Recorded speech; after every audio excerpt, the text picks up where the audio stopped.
I know something about stealth. In 1998, I began training to pilot B-2 Spirits, known far and wide as stealth bombers. The B-2 was, at that time, the high-profile new weapon in the U.S. Air Force arsenal, a dazzling billion-dollar high-tech machine that looked like it had flown in from a future century. Its continuous curvature allowed it to avoid detection by the electromagnetic waves used by radar systems to track objects. In other words, I learned to fly a plane that achieved something every military strategist has dreamed of: being invisible.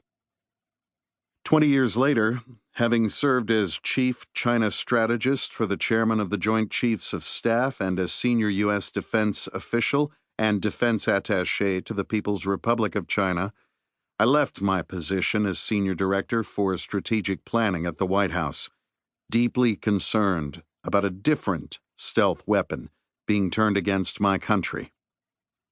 For the past 40 years, the Chinese Communist Party, CCP, has been playing a beautiful game. It is sophisticated, yet simple.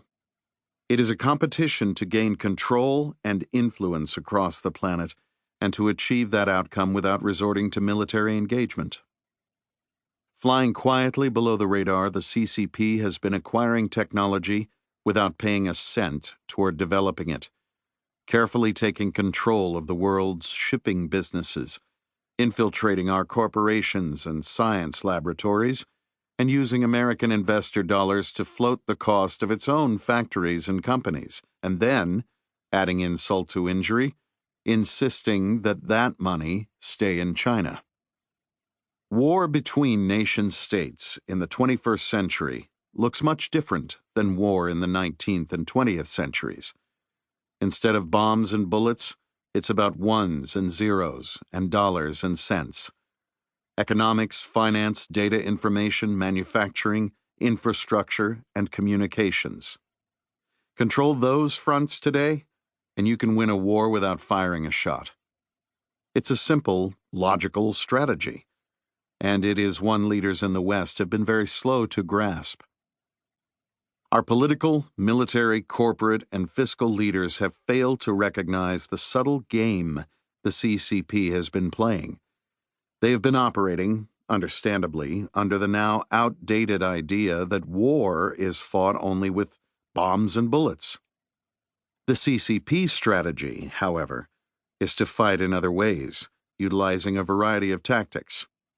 It advocates and sponsors a constant focus on theft, coercion, economic sabotage, and monopolization of infrastructure on a global level, all to increase China's sphere of influence. Everywhere. Like the B-2 bombers I flew, the CCP's stealth war isn't truly covert. It has been hiding in plain sight. How did we miss it?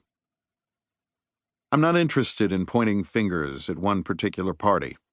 Both Republican and Democratic elites have missed the signs, or are complicit, and as a patriot who cares about my fellow citizens, my main interest is to defend the people of this country and the ideas that have driven it since it was founded. Perhaps nothing threatens the CCP more than the Constitution of the United States.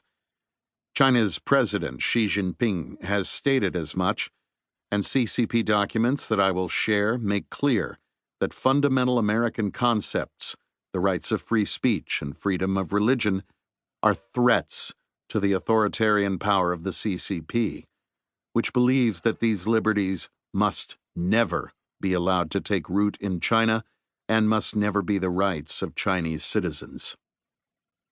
The CCP's fundamental loathing of our Bill of Rights and other legal protections should be chilling to anyone who values freedom. It is the primary reason I am writing this book. I want to alert the world to China's stealth war and its strategy to dominate the planet by focusing on 6 spheres of influence: the economy, the military, global diplomacy, technology, education, and infrastructure.